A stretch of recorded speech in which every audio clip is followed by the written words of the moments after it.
오늘 기업, 오늘 사람, 증시가 개장되기 전에 알찬 정보 미리 알아보는 시간입니다. 오늘도 김대우 박사님과 함께하겠습니다. 박사님 안녕하세요. 먼저 최근 화제가 된 기업과 사람이 증시에 어떤 영향을 끼쳤는지 업다운으로 알아보겠습니다. 오늘의 업은 이기섭 카이노스메드 대표와 임상민 대상 전무입니다. 오늘의 다운은 잭도시 트위터 CEO와 정현호 메디톡스 대표입니다. 먼저 오늘의 업에 있는 기업과 사람 소개해드리겠습니다. 이기섭 카이노스메드 대표입니다. 이 카이노스메드라는 기업이 어제 상한가를 기록했는데요. 어제 특히 상한가를 기록한 종목들 먼저 소개해 주시죠. 예, 어저께 증권 시장이 상승과 하락을 오가면서 굉장히 요동을 쳤는데요. 네. 이 와중에서도 이 상한가 종목이 5개가 나왔습니다. 네, 어떤 종목일까요? 예, 우선 오늘 이제 집중적으로 소개해드릴 거로 하는 카이노스메드라는 회사, 그다음에 두 번째 서울제약, 세 번째 큐캐피탈, 애니능률, 한화니켈 이렇게 5개 회사가 30%까지 올랐는데요. 네. 우선 카이노스메드는 이 정확한 이름은 하나금융 11호 스펙이라는 좀 어려운 이름으로 어저께 상한가를 기록했어요. 네. 이 하나금융 11호가 카이노스메드를 합병을 하면서 상장을 한다 이런 얘기고요. 그다음에 서울제약이 또 합병을 합니다. 또 그밖에 또 교육주 이런 주들이 교육주는 코로나의 영향을 받아서 집에서 재택근무를 한다, 재택 공부를 한다 이래서 오른 겁니다. 자, 이 중에서도 특히 주목을 끈 회사가 카이노스메드라는 회사인데요. 이름이 좀 길어서 어렵죠. 네. 카이노스란 말이 이 로마 이 라틴어로서는 첫 출발, 처음이라는 얘기예요. 새로운, 그러니까 새로운 약, 카이노스메드인데 하나금융 11호 스펙과 합병을 하면서 이제 코스닥으로 진출을 합니다. 자, 카이노스메드는 2007년에 출발한 신약 개발 회사인데 신바이오 열풍을 타고 굉장히 주목을 끌고 있어요. 네. 우리가 증권 시장에서 투자를 할 때 저 종목을 보면 무슨 금융 스펙이라는 회사들이 많이 나옵니다. 지금 카이노스메드가 저 하나금융 11호 스펙하고 합병을 하면서 증권시장에 나오는데 이 스펙이라는 게 특수 목적 인수 회사라고 그래서 스페셜 퍼포스 어퀴지션 컴퍼니, 어떤 회사를 인수하기 위해서 특별히 상장되어 있는 회사예요. 네. 저 회사들이 상당히 주목해 볼 만한 가치가 있습니다. 투자자들 입장에서는요. 왜냐하면 증권시장에서는 상장을 하면서 IPO를 하면서 주가가 크게 오르는데 바로 저 특수목적 인수회사 스펙이 그런 회사를 찾아서 동반해서 상장을 시키는 거거든요. 자, 카이노스메드는 지금 하나금융 11호 스펙하고 합작을 해서 합병을 해서 증권시장에 들어오기로 이제 확정이 됐고 5월 달부터 공식적으로 거래가 됩니다. 현재 카이노스메드 자체는 거래가 되는 게 아니라 같이 합작을 하는 하나금융 11호 스펙의 이름으로 이제 거래가 된다고 이렇게 볼 수가 있어요. 네.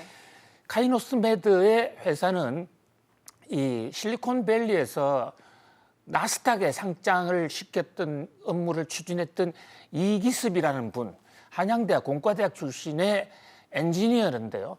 저분이 추진한 상당히 독특한 회사입니다. 보통 통상적으로 바이오 회사 하면 의학자들이나 또는 의사들 이런 분이 직접 하는데 저분은 실리콘밸리에서의 그 전기공학을 하셨던 분이에요. 네. 이제 그러면서 반도체도 하다가 회사로 전환을 해서 먼저 회사를 세팅해놓고 전문 의사를 스카우트해서 바이오를 만들어서 나스닥에 상장시킨 그런 경험이 있습니다. 자, 저분이 같이 이제 스카우트해 와서 공동 대표로 스카우트해 온 분이 계시거든요. 그분은 바이오 전문가예요. 그러니까 이기습과 새로 스카우트해 온 분이 유은영 씨죠. 그림을 좀 넘겨주시겠습니까? 자, 유성은 씨. 유성은 씨는 예일대학교 생유기화학 박사고 화학연구원에서 재직을 하면서 이런 신약을 만들었던 분이에요. 특히 치매라든지 뇌물질 또는 지금 감염 물질 이런 것들에 중국에서 상당히 지금 연구 성과가 상당하고 지금 임상 실험 중간 단계에 있는 것으로 또 알려지고 있습니다. 네. 카이노스메드 외에도 증권 시장에서는 무슨 금융 스펙이라는 회사들이 많은데 한번 생각해 보실 필요가 있다는 그런 생각이 들고요. 자, 이 회사가 지금 이제 5월 달에 상장이 되게 되면 현재 카이노스메드는 코넥스에 있습니다. 코넥스에 있는 회사와 같이 흡수 합병을 하는데 한번 카이노스메드 연역을 보면 2007년에 회사가 시작돼서 2011년에는 에이즈 치료 국내 임상을 시작을 했고요. 2016년에 와서는 파킨슨 병 치료제, 그다음에 또 2020년에는 코로나19 치료제를 선행 연구를 착수한 데서 최근에 관심을 끌었던 주식입니다. 네. 그러나 물론 이런 회사들은 이 새로 출발하는 회사들, 특히 테마주, 특징주, 수혜주로 분류되어 있는 데서 상한가까지 오르는 종목은 이 경영진이 누구인지 또는 이 회사의 재무지표가 어떻게 되는지 이 대목을 매우 예의주시해야 될 것으로 보입니다. 네, 다음은 임상민 대상 전무입니다. 이 조미료 미원으로 유명한 종합식품기업 대상이 최근 2명의 각자 대표이사 체제에서 임정배 대표의 단독 체제로 바뀌었습니다. 이 아무래도 경영 구조가 바뀌면서 자연스럽게 향후 승계 구도가 어떻게 될지 좀 주목이 되고 있는데요. 박사님께서는 좀 어떻게 전망하시나요? 그렇습니다. 어제 대상 주식회사 주가가 모처럼 좀 올랐습니다. 네. 새로운 경영 체제 개편에 대해서 이 새로운 리더십에 대한 기대, 또 그에 따른 후계 구도 이런 것이 복합적으로 영향을 끼친 것으로 보는데요. 사실 이 대상 기업은 최근 한 4, 5년 동안 주가가 일방적으로 계속 꾸준히 떨어져 왔습니다. 네, 이유가 뭘까요? 새로운 동력이 없는 상태에다가 후계 구도에 대한 어떤 비전이 그동안에 잘 안 보였죠. 지금 대상그룹에는 딸이 2분이 있는데 네. 한 분이 임세령 씨고 둘째 딸이 임상민 씨죠. 임세령 씨는 우리나라에서 유명한 재계 대왕으로 불리는 이재용 부회장의 전 부인이었죠. 네. 지금은 이혼을 해서 요즘 언론에는 이정재 씨와 다정한 모습이 여러 번 지금 포착이 되고 있으신 분이에요. 그런데 이제 그 임정재 씨, 이재용 부회장과의 이혼이라는 어떻게 보면 악재라면 악재 이런 게 하나 있었고요. 또 둘째 딸인 임상민 씨는 이제 미국의 사모펀드에 근무하시는 분하고 결혼을 해가지고 미국으로 떠났거든요. 네. 이제 그런 면에서 좀 그동안에 후계가 누가 되느냐에 공백이 좀 있었어요. 그런데 이제 둘째 딸 임상민 씨가 최근에 한국으로 돌아왔습니다. 자, 지금 우선 대상그룹 가계도부터 한번 볼까요? 대상그룹은 임대홍이라는 분이 우리나라 최초의 조미료를 만들면서 출발하신 분이에요. 호남 출신이신데 부산에서 사업을 시작을 해서 부산에 미원이 발상지로 되어 있습니다. 원래는 미원이 아니라 미왕으로 시작했어요. 네. 맛의 왕이다. 그러다가 맛의 원천이다 해서 미원으로 돌렸죠. 저 임대홍 씨의 아들이 임창욱 씨고 현재 사장님이 임창욱 씨죠. 연세가 72세예요. 네. 그리고 그 부인이 박현주 씨인데 그 부인이 그 유명한 금호 아시아나의 가의 딸입니다. 그러니까 지금 금호 아시아나의 박성용 이런 형제들의 여자 형제들인 것이죠. 그리고 이제 그 임창욱 씨와 박현주 씨 사이에 임세령과 임상민 씨 2분이 있고 아들이 없어요. 근데 현재 임창욱 씨, 아버지 임창욱 씨는 딸에게 지분을 거의 다 넘겼고 특히 둘째 딸인 임상민 씨 지분이 최근에 급격하게 늘어났습니다. 네. 이 상민 씨는 유화여대 사학과를 졸업하고 런던 비즈니스 스쿨에서 MBA를 했죠. 그리고 미국의 유명한 이 약회사 존슨앤존슨을 거쳐서 UTC 인베스트먼트 꾸준히 경영 수업을 받아왔습니다. 2015년에 결혼을 했는데요. 남편이 국유준 씨라고 그 유명한 이 블랙스톤이라는 미국의 거대한 사모펀드가 있습니다. 그 사모펀드, 그러니까 뭐 엘리어트라든지 한국으로 치면 한진칼의 인수 공격을 하고 있는 강성부 펀드 이런 것의 미국판으로서 상당히 큰 회사죠. 네. 거기에서 활약을 하고 있는데 최근에 블랙스톤이 아시아 지역을 그걸 처음으로 전문가를 한 명 파견했습니다. 바로 임상민 씨의 부인이 블랙스톤 홍콩으로 오면서 한국 투자 전문가가 됐어요. 네, 남편이시죠? 그렇습니다. 네. 남편. 예. 그래서 이제 구기준 씨가 한국의 스타필드라든지 많은 회사의 사모펀드로서 주식을 사모으는 금융시장에 큰 손이 된 것이죠. 그러면서 이제 한국 청담동에서 웅지를 틀면서 거기서 최근에 아들을 낳았어요. 네. 임상민 씨가 아들을 낳고 그동안에 출산 휴가를 가 있었는데 정상적으로 출산을 하고 회사로 지금 돌아왔다. 현재 육아휴직 중이라는 것은 한 서너 달 전 얘기고 최근에 회사로 지금 돌아왔어요. 이제 그러는 바람에 이게 회사 경영진이 임상민 씨로 혹시 후계 승계가 되는 것이 아닌가 그런 게 대한 이제 기대 이런 것이 점점 나오고 있는 것이죠. 네.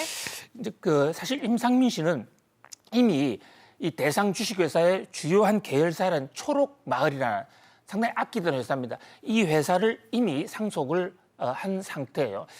이 미원그룹 하면 삼성과의 얽힌 아주 스토리가 있습니다만은 이 삼성이 그동안에 한국 재계의 이 왕자로서 그 모든 부분에서 거의 모든 부분에서 1등을 해왔는데 조미료 부분에서만은 1등이 안 되는 거예요. 네. 그래서 삼성이 만든 조미료가 지금 CJ로 넘어간 제1제당의 미풍이라고 있었습니다. 네. 맛이 풍성하다.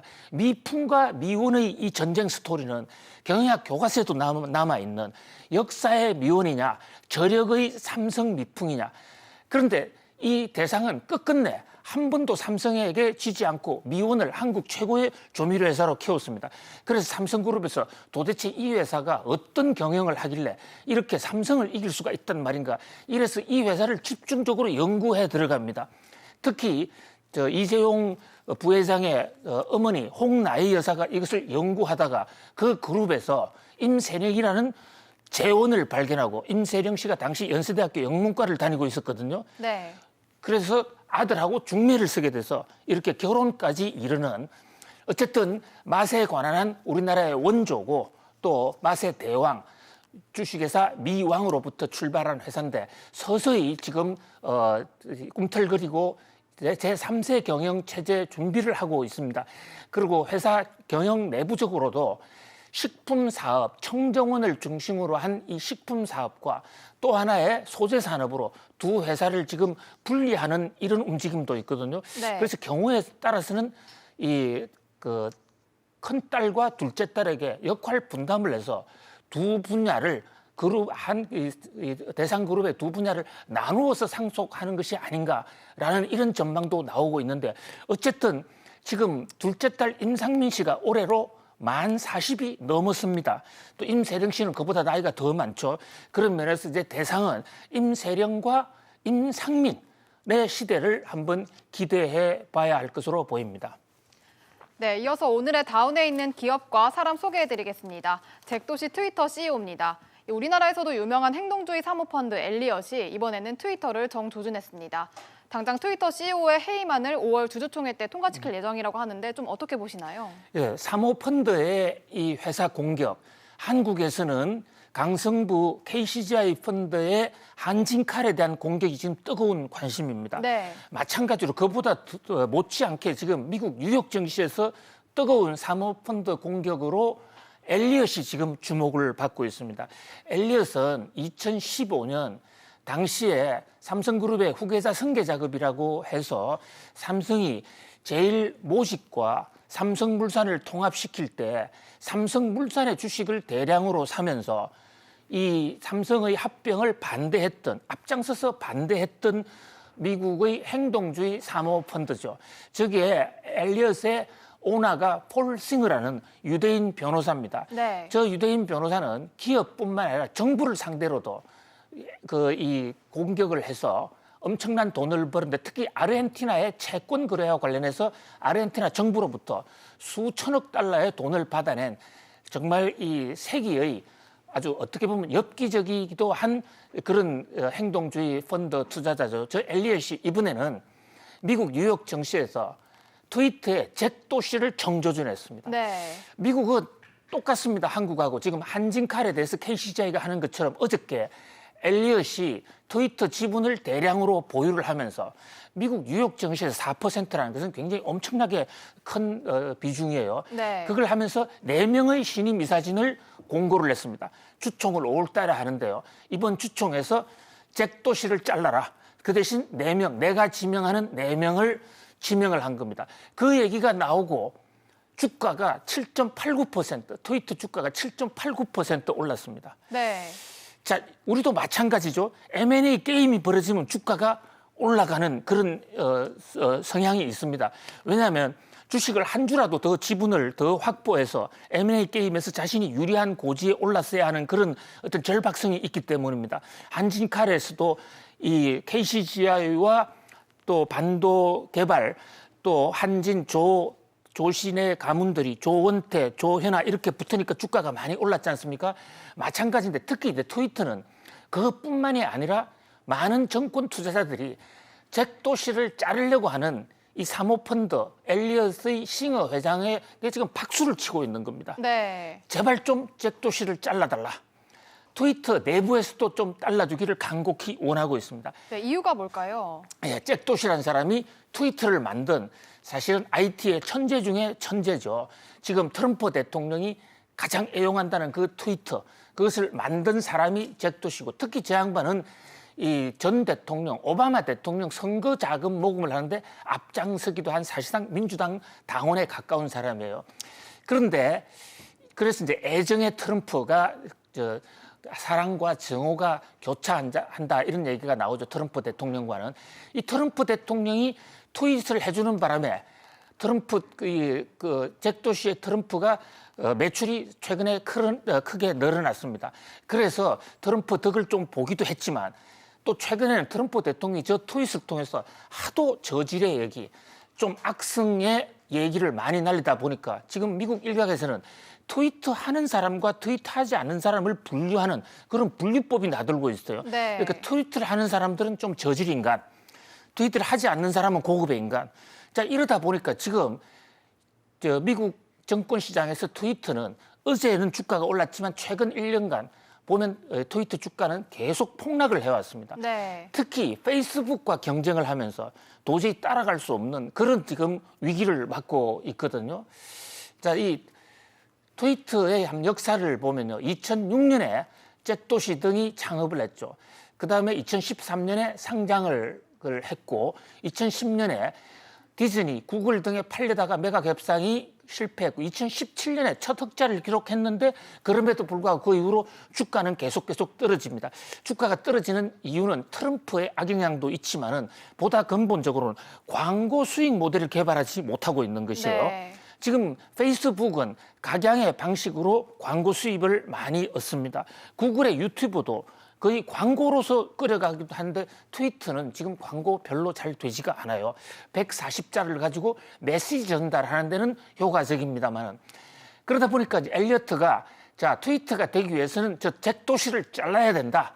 이런 뉴욕 증시의 의견을 결집을 해서 트위터의 잭 도시 저격에 이제 본격적으로 나선 거예요.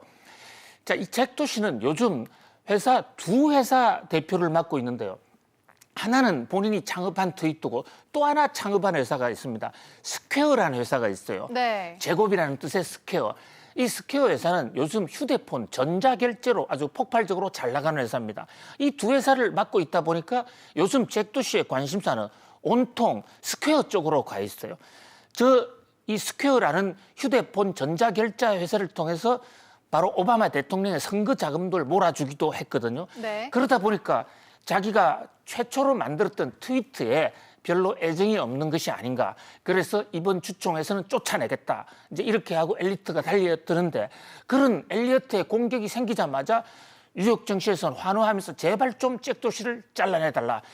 잭 도시가 트위터를 창업하는 데 아이디어는 참 그만이었지만은 이제 더 이상 확장 승계 또 승화시키는 데는 한계가 있다. 저 트위터 새가 날아가는 모습이 나오지만 더 이상 잭 도시로서는 날지 못한다. 그런 어떤 이제 공격을 받고 있는 것입니다. 최근에는 이 잭 도시가 비트코인에 거의 미쳐 있다 해도 과언이 아닙니다. 네. 스퀘어를 통해서 비트코인에 엄청난 투자를 하고 있거든요. 이 대목을 엘리어트는 끊어내자. 잭 도시가 과연 이 비트코인으로 성공할지 아니면 엘리엇이 트위터로 성공할지는 좀 더 두고 봐야 되겠습니다만 뉴욕 증시에는 지금 엘리어트와 잭 도시의 거대한 트위터 전쟁이 일어나고 있습니다. 네, 마지막 오늘의 기업과 사람, 정현호 메디톡스 대표입니다. 이 메디톡스는 현재 대웅제약과 이 보톡스 균주를 두고 국내와 해외에서 모두 소송 공방을 벌이고 있는데요. 이게 어떻게 된 일인가요? 그렇습니다. 어저께 메디톡스 주가가 아주 대폭락을 했습니다. 네. 메디톡스 하면 우리나라에서 보톡스라는 그 얼굴 주름을 펴는 네. 그 약을 도입한 회사예요. 거기에 오나 정현호 박사 하면 그야말로 보톡스 박사로 불리는 세계적인 보톡스의 신입니다. 네. 그런데 어저께 검찰에서 메디톡스를 본격적으로 조사를 압수수색을 했어요. 네. 약사법 위반으로. 그러다 보니까 혹시 메디톡스에 무슨 일이 있는 것이 아닌가 하면서 주가가 대폭락을 했습니다. 어저께 메디톡스 추가 압수수색은 내부 제보, 이 메디톡스의 보톡스 약을 만드는 과정에서 법을 어겼다라는 내부 고발이 있었습니다. 거기에 따른 조사고 이미 공장장은 구속이 돼 있는 상태예요. 약사법을 어기게 되면 의약 신규 허가 취소가 될 수도 있고 경우에 따라서는 회사가 문을 닫을 수도 있어요. 네. 그런 면에서 좀 공포가 어저께 나온 것이죠. 그런데 저 사건은 사실 좀 이 보령제약과의 싸움으로도 더 거슬러 올라갑니다. 네, 대웅제약이죠. 예, 네. 대웅제약, 예, 우루사의 그 대웅제약. 네. 이 대웅제약도 요즘 보톡스를 만들고 있는데 수년 전부터 메디톡스가 보령제약의 메톡스는 우리 균주를 뺏긴 것이다. 네, 대웅제약이죠. 예, 네. 대웅제약이 뺏긴 것이다. 네. 그래서 지금 국내외적으로 고소를 해놓고 특히 미국의 ITC에 무역위원회에 고소를 해놓고 있거든요. 네. 그러니까 메디톡스가 대웅제약을 고소를 해놓고 있는 거예요. ITC 고소라는 것은 우리가 LG화학이나 SK이노베이션에서 봤다시피 거기서 특허법이라는 거 이걸 위반해서 법 위반으로 나오면 미국에서 판매가 중단이 되는 굉장히 큰 사안이거든요. 네. 그러다가 이제 이 메디톡스에서는 대웅제약의 직원을 스카우트해 갑니다. 그를 둘러싸고 싸움이 있었는데 이제 메디톡스 일각에서는 이번 메디톡스 사건도 대웅제약에서 혹시 공격을 한 것이 아닌가 이렇게 의혹을 하고 있습니다만 진상은 알 수가 없고요. 아무튼 보톡스를 뺏겼느냐 안 뺏겼느냐 이 싸움이 한국 제약업계에 큰 이슈로 되어 있어요. 여기서 만약에 메디톡스가 이긴다면 그야말로 한국 유일의 보톡스 회사라서 메디톡스 주가는 하늘로 오를 것이고 또 반대로 대웅제약이 이긴다면 대웅제약 주가가 올라갈 것입니다. 지금 한국 증시에는 이 메디톡스와 대웅제약 간의 보톡스 전쟁이 한참 벌어지고 있습니다. 네, 지금까지 오늘의 기업과 사람 알아봤습니다. 내일도 알찬 정보로 돌아오겠습니다. 박사님 감사합니다.